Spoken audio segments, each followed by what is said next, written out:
You're listening to Remember When podcast, Wes Britton's audio entertainment interviews.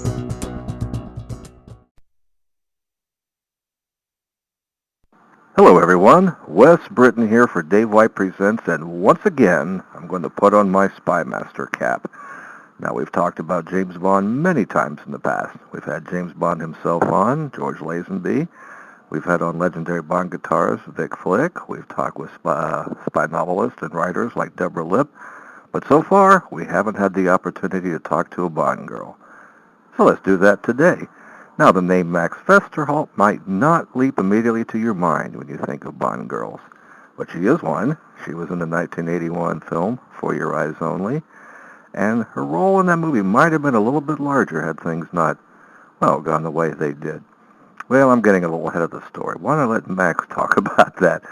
Let's meet Max Vesterhalt Vesterhalt, and hear about For Your Eyes Only and her other projects.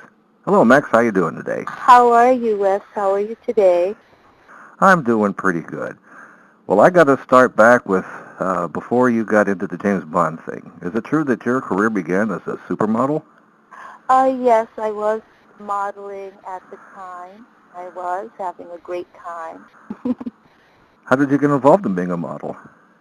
How long did I model? I didn't hear you. Excuse me. Oh, how long did you? Well, how did you become involved in being in a model? Oh, well, I had a girlfriend that was modeling, and I was thinking about doing something else, and she said, well, Max, why don't you become a model? And I said, well, models are pretty. I can't do that. This is the absolute truth. I said, I can't do that. She said, believe me, you can do it. And so she introduced me to her agent at the time, who said, fine. And then it was just from there. I didn't look back. What kinds of products did you model for? Did you appear on TV or magazines? Well, at that time, I went into doing runway modeling, so that agency just dealt with girls on the runway those are live models. You're in shows and that kind of thing. So I started off there, and then as I did that, I started getting people who were in the industry said you should go to a print agency, which means photography, doing the advertising. So I did. I went to Ford Models, which is one of the best, and Eileen herself said, oh, yeah. So so she took me to Ford's. I went over to, they usually send their girls first to Europe to do some work to kind of start getting them known. And so I was sent to Europe and doing work in Europe. Someone did a poster of me advertising Greece. And then that's not getting ahead of myself, but just the way that's how I got into bonding. One of my friends. Oh, well, that was my very next question. Was it Cubby Broccoli who first saw you and got interested in casting you? I believe it was, I don't know exactly who saw the poster, but whoever saw the poster contacted my agent and said, we want to, use her for Bond. And so my agent at the time said, well, Max, there's some movie people for a movie. And I said, no, I'm not doing any movies. You hadn't done any before. I had done one, and I didn't really like it. Oh, okay.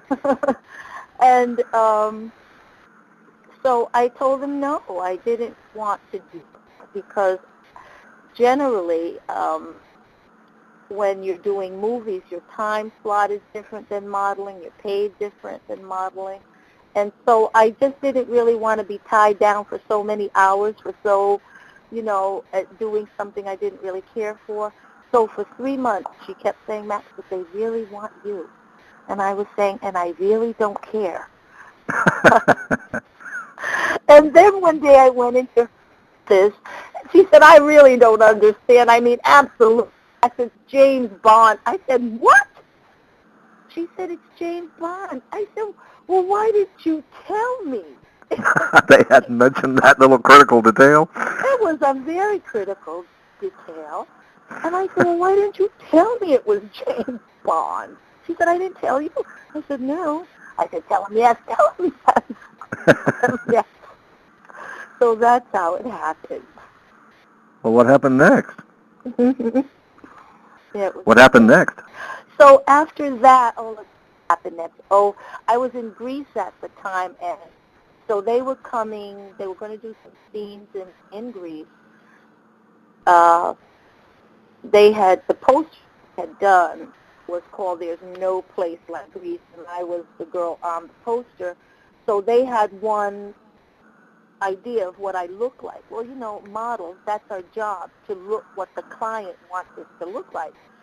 So when they came to Greece and met me personally, they looked at and said, oh no, we will not get our G rating Oh. if we put you in the scene that we want you to put you in. Look how young you are. And I said, what? Yeah. They said, you're too young, we can't use you. I said, what do you mean? I said yes, and you said yes. Because by that time I had told everybody I was going to be in Bond, and I was excited. But they said, no, look at you, we cannot do it. And I was livid. I was like, well, what, why? Didn't you see me? You saw me in the poster? This is why you hired me? And they said, yeah, but you look different. You look older.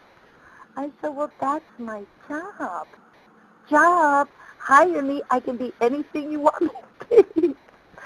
And so the guy was not too sure, but he said, you do have something. Why don't you meet me? He said, meet me at the Athens Hilton at 6 o'clock for cocktails, and we'll talk about it. We're going to be there with Cubby Broccoli and a few other of the director. So why don't you meet us there? I said, no. Am I going to the Athens Hilton at 6 o'clock cocktails with you guys? He said, well, what's all that? I said, you don't know Athens. I said, it's even though it's a large city, I said, society-wise, it's a small community. And I said, so for me to meet, like, men in the Athens Hilton and I'm the only girl, I don't think so. So as I got ready to leave, one of the assistant directors, who was Greek, said, Max, you got to go. Are you crazy? And I said, but you know the deal, Dimitri. And he said, yeah, I know. He said, but look, I'll go, and I'll be at the bar. He says, and if anything is going on, he says, I'll make sure I'm your boyfriend. I said, okay. All right. Okay. So I went on that, and I said, don't tell Pano, who was my boyfriend. I said, don't tell him I'm going there. He said, okay, we got it covered. So I did go to...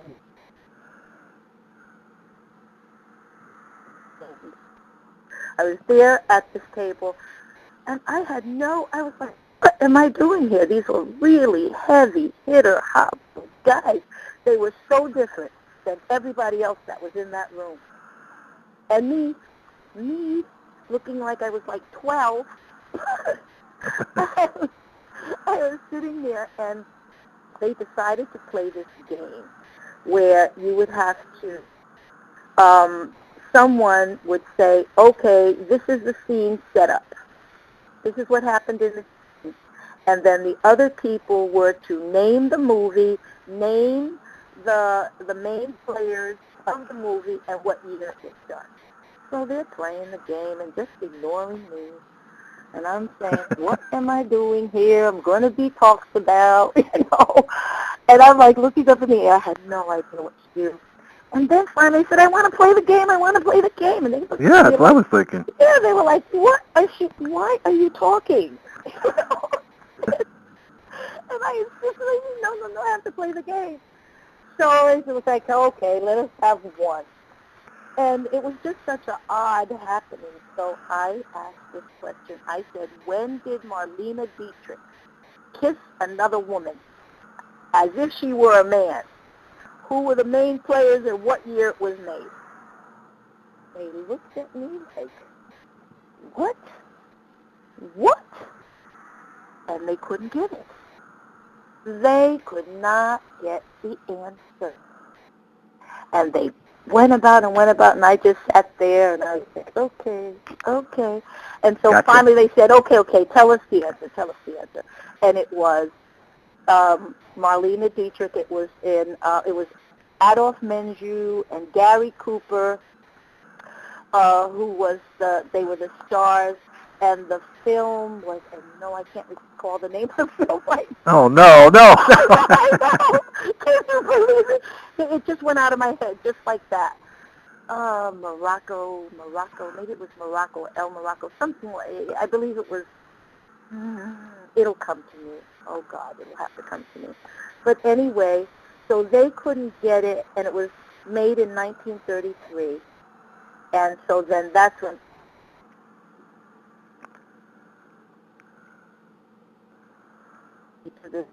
to this meeting said, I told you she was special.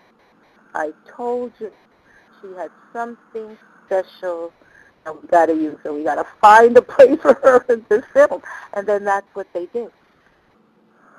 So what did they cast you as? What role did you play in the movie? And this was For Your Eyes Only. Yes, For Your Eyes Only. What it was young socialite and played baccarat as well as and meets him at the gambling tables. And that was the original part that I was going to play. So that's I ended up with...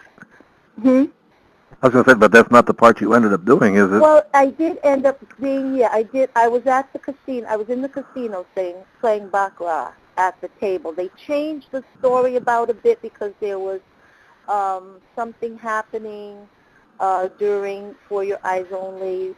They changed directors, and I believe it was John Glen who became the director of that movie. And at the time, he had only, if I remember correctly, he had only done the special effects scenes and the stunt. He'd been the second unit director for previous Bond movies. That's right. Right, and so when he was transferred, it was his first whole thing. So if you notice with that film, the girls didn't really get to kiss James. No, is that because John Glen wasn't interested in doing romance in his movies? He was more action-oriented? I think it was the transition, and so he was more comfortable. If you notice, the action was great. But there was, in a Bond film, he only kissed one girl once. Only. And it wasn't me. Oh. I know. I know. And so it is really, I guess it's kind of films where Bond buffs or James Bond fans would, really know about that. You can really see the lack of romance in that film. What else were you supposed to do in that movie? Weren't you supposed to have a larger role? Yes, and it be because of the change of everything, then everything pretty much was changed. And so I didn't get to interact with him and, and have him drag me away from the casino or meet up with me afterward or however it, was supposed to be. No, we just ended up with that featured, what they called a featured spot, and I thoroughly enjoyed it and was glad to do it and hope to work with them again. Did you get a chance to meet Roger Moore and talk with him and learn anything about him? I couldn't hear you, excuse me? Oh, did you get a chance to meet and talk with Roger Moore very much while you were on the set? I would have married Roger if he wasn't already married. But he was already married, and I did tell him I would marry you. I would definitely marry you if you weren't already married. And he said, yes, and my Italian wife is right over there. Yes, he was. I love Roger. He is. I've really never met a man as he. And he would say to me, Max, you know why I'm so successful? And I'd say, no, why? And he would say, because I always play myself. Watch me. And he is really like that. It's awesome. Yes, it's awesome. He never broke character because he was really Roger. I mean, always a gentleman. I sat next to him from 5 o'clock in the evening till 5 o'clock in the morning every day with that scene. And sometimes he would get up because they were shooting like other scenes in between the casino scene.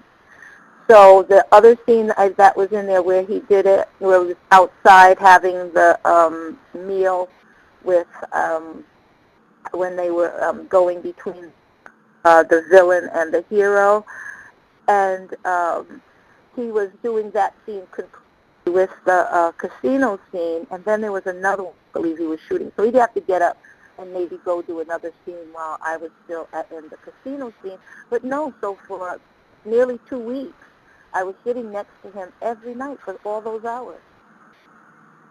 You got to know him pretty well, I'd think. Oh, yeah. Yes. And not once did he get on my nerves.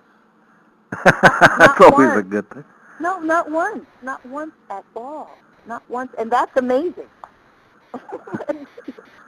Who else did you get to work with from the film? I guess you, obviously worked with John Glen. Yes, and I believe Paul Harris in the same scene with us, and he's a major Shakespearean actor and a character English actor that's in a lot of films in England.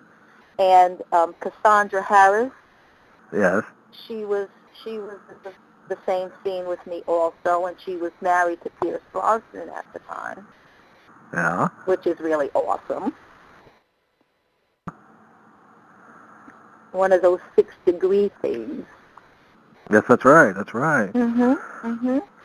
Now, one of the things that put you into Bond lore is that you're one of the few African-American Bond girls. Have you gotten a chance to meet any of the others, like Gloria Hendry, and talk about that place in movie history? Yes, I did. I met Trina Park, actually. Yeah. And I've spoken to Gloria Hendry on the phone because actually I had started it once and then there was a hindrance that came in the way, but I still do have the domain name called the Bond Girls of Color.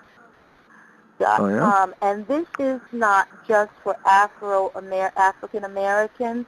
It is for any Bond girl that is ethnic in the, quote unquote, because my base, myself, actually, I'm Native American. I'm Pequot, Mohican people.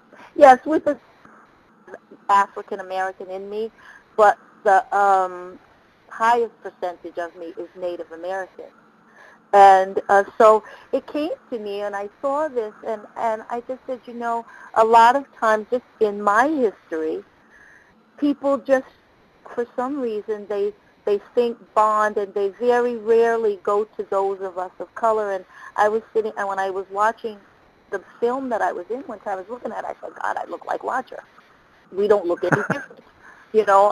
People, if they didn't know me, they might think I was English or European. More European, because I do have like an olive complexion. But I was sitting there and I said, gee, it would be, because this is what I really believe had me go into Bond. I remember seeing my first Bond film with Sean Connery in it, and I just wanted to be there. I was like, God, I want to meet him. I want to be with him. I want to be one of the girls. Now, I went to see this film with my sister. She didn't have that feeling. She was like, yeah, he's okay. The film is okay. But I was in. I was like, yeah, I love that world. I want to do that. And at the time, I just did. And as I was looking at the scene with Roger and I said, at the time, I didn't have any thought whether anyone was of color or not of color because everybody was looking great. Yeah. But I was especially since times have made us look at this more intently. I said there may be girls out there that wouldn't think that they could get this part like me because they think that they don't look like me. So I just wanted to make that a part of Bond, because when I looked up the Bond girls on the internet, and I was shocked, because as you press Bond girls and the little video comes up, not one came of color, not even Grace Jones. And I was shocked. You think Halle Berry as well? Was this before Halle had done hers? I don't know. All I mean, not seeing one girl of color that was in Bond. And then now, as you put it in, Halle comes up because she's one of the co-stars. She was a star in that film. But I think Grace was a villain. That's right. Yeah. Yeah, it's View to a Kill. Right, and that really awed me. I said because of any film, what do they call it? when you're what do they call it? I'm not thinking of the name. Forgive me. Um, like McDonald's and all of these people, they have a chain. There's a Franchise? franchise, thank you. Of all the film franchises that there are, and when I really started going into the history of Bond, they were exemplary, and still are, of using people of color. In the film Dr. No, black men were dancing with women who had blonde hair. Yeah. In the 1960s, which was unheard of prior to Martin Luther King. So to me, that showed that the Bond franchise and their machine, their whole attitude was very fast forward when it came to the mixing of people. But somehow on the internet, not one girl of color came up as a boss girl. Not one. So I said, I think we need to correct this. And so that's what made me start thinking. And when I did speak to Gloria Hendry and Trina Parks about it, they were very excited. They said because, yes, they had found that too. That people say, really, you are a Bond girl? Oh. Their minds sometimes just get clouded. They just don't think of us as having been in. Oh, that's a very important contribution to the legacy. So there's a website up now, the Bond Girls of Colors, that listeners can go check out and see all your lovelies? I think I was telling you before, I was actually in the process of looking for a web designer. Okay. So you're to help me with that. I did talk to a couple of people here in New York City, and I had like a little interruption in moving ahead on that, but I'm looking forward to still doing that, yes. Oh, okay. Well, after the Bond movie, you shifted directions and you went into music, right? Well, not actually. I shifted and I went into missionary service. Oh. Yes, I was a missionary for quite some time. And then in coming to the close of that, I found that, in just being around certain things that I did have a voice, and I started, singing with certain musicians, and then I just started going into the music field. And so recently, I know you've made a few recordings. Are you planning on pursuing music in a full-time way now? Yes, I'm planning on doing some more recording, hopefully by the end of, in another few weeks, and because I'm setting that up now. And I'm very glad that I have gotten some airplay here in New York. There's one of the jazz programs here on radio have played my music, and I've gotten some nice feedback from that. So yes, I am looking forward to doing some more. And this is one of my, can I say it out? Should I? Some people say don't say it because you jinx yourself. Aww. But I really am looking forward to maybe being on the Bond soundtrack one day. Oh, of course. Everybody would like that. Yeah, well, being part of that family and being part of the machine, I think it would be nice. I think it would be good. Who knows? They who was it that they hired again to be in Casino Royale? Casino Royale. I know the answer to that, and it's not leaping to my mind. I feel very embarrassed. I can't think of her name. She was also in the casino scene. Casino Royale. It wasn't a girl. It was a guy that I hadn't heard of before. I'm as bad as you. I'm losing all these names. Yes, well, I'm sure some of our fans would know this. Oh my God! Walking backwards in their sleep. But she had been hired, been in one of the earlier Bond films, and they had hired her again for the Daniel Craig version of Casino Royale. So she was in twice, and so that gave me hope. I said, well, I just want to be a singer the second time. Well, we'll see how that goes. Yeah, well, thanks very much for appearing on Dave White Presents, Max. You don't have a website or anything like that going right now, but we'll be looking forward to one. Yeah, let me just say it because hopefully by the time this does air, it will be there. So be Well, where people can see it. Now it is on the web. It just says this website is being held by, being the constructed, right. server. Yeah. So it's called, it's www.thebondgirlsofcolor.com. Well, listeners, if it's up by the time this interview airs, you can certainly go to www.audioentertainment.org and look under the Persons of Interest links, and they will have a link there if it's ready to go. Thank you. Well, thanks again for appearing on Dave White Presents, Max. I only wish this was television so people could look at you and not just hear you. Oh, well, I guess there'll be a time for that too, right? Thanks again. You've been great. Thank you so much. Really, thank you so much. I appreciate it. I really enjoyed this, and I just send my shout-outs and my love to all of the Bond fans out there, and I look forward to being in contact with them. I really do. Well, all right. I'm sure they're looking forward to talking to you as well. Okay. I will just leave it at that. Okay, well, thank you.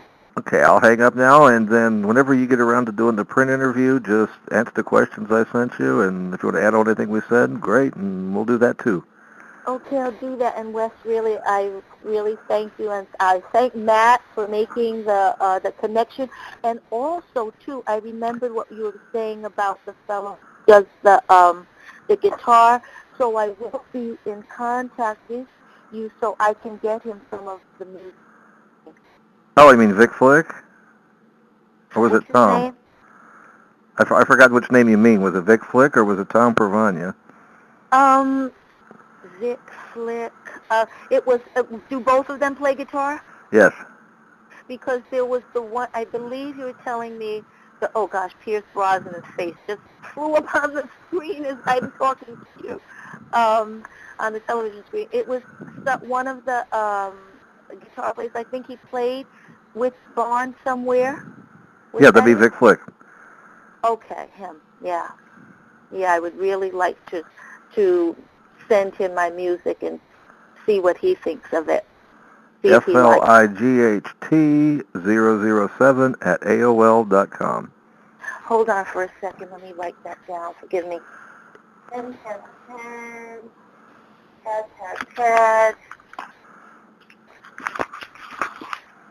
Okay, here we go. And his name is Vic Flick. Like in V as in victory? Yes. Okay. You know I know a Mick Flick? No. I do. I saw a Mick Flick. Okay, Vic Flick. Maybe related.